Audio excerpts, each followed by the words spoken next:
Hi, welcome once again to another session of Blossoming Daisy, the channel is for the young woman in Kingdom Pursuit.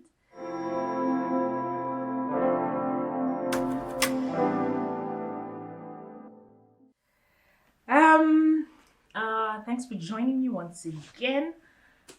Today we are speaking about the signs of the end. This is not just a pastime or something to freak people out. Like literally, the end is coming. Um, yeah, there's no two ways about it. We can't run away from it.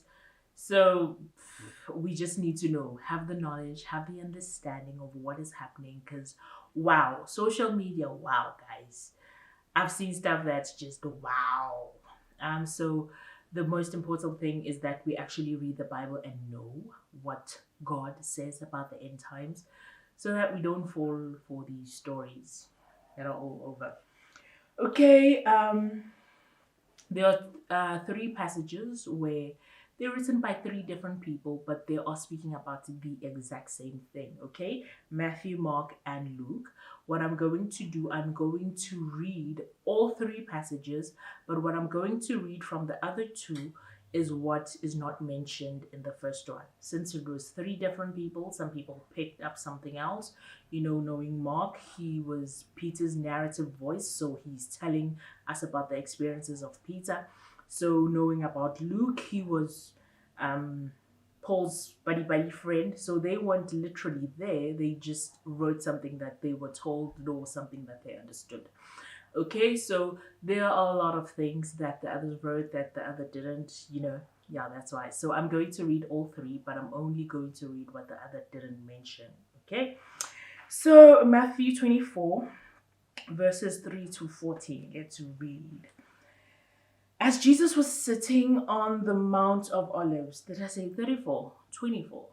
I said 24. Chapter 24, verse 3. As Jesus was sitting on the Mount of Olives, the disciples came to him privately. Tell us, they said, when will this happen, and what will be the sign of your coming and of the end of the age? Jesus answered, watch out that no one deceives you. For many will come in my name, claiming I am the Messiah, and will deceive many. You will hear of wars and rumors of wars, but see to it that you are not alarmed. Such things must happen, but the end is still to come. Nation will rise against nation, and kingdom against kingdom. There will be famines and earthquakes in various places. All these are the beginning of birth pains. Then you will be handed over to be persecuted and put to death, and you will be hated by all nations because of me. At that time, many will turn away from the faith and will betray and hate each other. And many false prophets will appear and deceive many people. Because of the increase of wickedness, the love of most will grow cold. But the one who stands firm till to the end will be saved. And this, did I say to 13? Yeah, to 14. Verse 14. And this gospel of the kingdom will be preached in the whole world as a testimony to all nations, and then the end will come. Okay, then let's read, okay, verse 22 and 23. At that time, if anyone says to you, look, here is the Messiah, or there he is, do not believe it. For false messiahs and false prophets will appear and perform great signs and wonders to deceive, if possible, even the elect. Mark 13, verse, I just need to read. Mark 13, I need to read verse 12 because everything else is mentioned. No, verse 9 is not mentioned in this one. You must be on your guard. You will be handed over to the local authorities and flogged in the synagogues on account of me. You will stand before governors and kings as witnesses to them. Verse 12, brother will betray brother to death, and a father his child. Children will rebel against their parents and have them put to death. Everyone will hate you because of me, but the one who stands firm till the end will be saved. Then the last one, Luke 21, I'll just read verse 11. There will be great earthquakes, famines, and pestilences in various places, and fearful events and great signs from heaven. Okay, let's go down the list. Now, we still need to go back to the book of Matthew, and I closed it. Okay, let's do a list. Matthew. Okay, no, I do have it.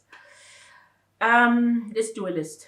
The things that are mentioned in these scriptures, so we will know that the end is coming. Okay, firstly, some of the things mentioned here were things that were going to happen in the near future. So they have already happened, some of them. Like, for example, the one I read in Mark, where it says in verse 9, you will be flogged in the synagogue. A lot of, we know the disciples, they said you will be put to death, persecuted because of me. A lot of the disciples experienced that. So some of the things that I'm mentioning here as signs are things that have already occurred. Some are yet to happen. Okay, the disciples, some of them were flogged in synagogues, some of them were put to jail. We have Paul. Some of them were killed. Stephen, who was stoned to death. I think Peter was also in prison. Yes, he was, and he was made to come through to the court. He was flogged, like all of these things. Some of them did happen, okay? And then, so Jesus Christ was speaking about the near future and the distant future, okay? First one, so I'm just going to list the things that were here, and we will look at if these things are happening or not. False prophets. He said they will perform great signs and wonders and deceive many, even the elect. Do we see false prophets? I'm going to do, after the Rapture series, I'm going to start doing a series on prophetic words, how to receive one, ensure it comes to pass. And one of the things is actually speaking about the prophet himself, because you can't just go accepting prophetic words from people. So we will see how to identify a false one. So I'll go in depth about it then. But for now, false prophets, we see them all the time. They like making false miracles. Some of them are doing miracles, but the number one thing we identify them with is the fact that there's just no Jesus in it. It's about everything else but Jesus. It's about everything else, but God. God is buying you a new car, It's about you giving, within the church. It's about them being the best, Yeah, we can simple first identifier that when they speak, there's no Jesus, there's no God, in their talk. So they perform great wonders, and when they perform great wonders, we literally think that, they come from the Lord. But the first thing you should note, what comes out their mouth, because the enemy can do wonders as well. We look at Moses, when he was with Pharaoh and he threw down his stick and it turned into a snake. The sorcerers of Egypt did the same thing. It didn't come from God, but the exact same thing that God made Moses' staff happen, it happened to their sticks as well. So they also can perform wonders through ugly powers. Yeah, let's say that.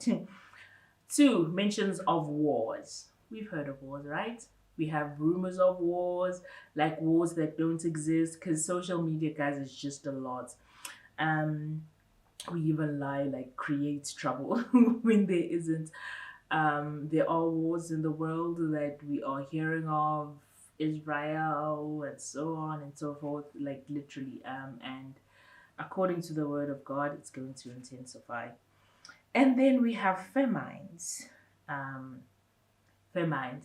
With famines, we literally had a peak of it during the looting and the unrest last year. Okay, we live in a small town. We didn't experience like food shortages or anything like that. But yeah, we did experience petrol. Yes. So all the towns around us were looted. So everyone came to our town. Then we did see shortages, of like bread, and you know what? And then I'm a smart girl, guys. I buy like 4 loaves of bread and I put it in the freezer. So during the unrest, we always had bread. Use it, don't use it, awesome tip though. But we literally had an idea of famines. It made sense. We saw it, like we had a glimpse of it. But there are countries who are literally living under this. Then it says earthquakes. I don't even need to mention this twice. We know, we see the news. Yeah.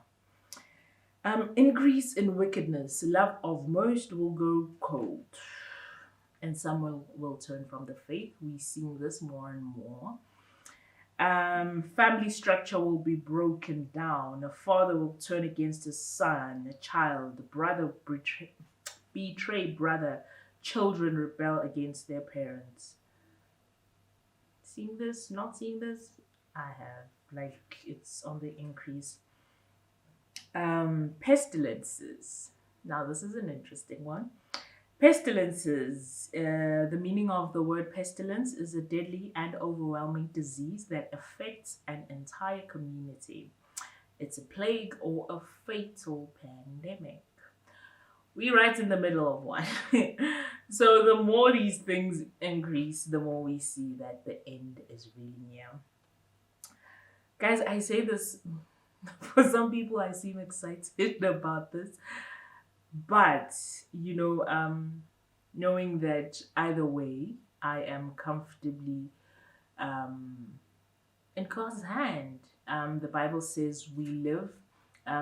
To live is Christ and to die is gain. So either way, we're going to be okay. I live, I die, I'm going to be okay. So it's not that I'm excited that the world is coming to an end. I'm welcoming it. Yeah, basically. And then 7, okay, the last one that I'm going to mention is condemned for your faith. We are seeing this where in countries, people literally have to go to church in hiding. They are persecuted for being Christians. They aren't allowed to have church. We had a glimpse of this during COVID, like where churches were shut down and whatnot. But imagine where we're living in a world where that's how it is. Like church is shut down, we're not allowed, and we have to live like that. So there are countries where they are living like that right now. So it's for you to weigh. Last verse I'm going to read, Matthew 24, verse 28. Wherever there is a carcass, there the vultures will gather. What this means is this: these are words being spoken by Jesus Christ. Vultures eat dead meat. So whenever an animal dies somewhere, vultures will be there. So when there's one vulture in the area, it's probably looking, there's no carcass, there's nothing there. It's looking for some dead meat. But if you see vultures gathered, that means there is a dead carcass there. So basically what Jesus is saying, you know, when you see 1 or 2 signs, we coming, we gonna be okay. But when you see a lot of these signs, like you see a lot of these vultures, know that something's going on. So the way that we see that we are close to the end is by seeing that multiple of these things are happening at the same time. That is the clue that Jesus Christ gave us, that the end is definitely near. Keep well. I'll see you next week.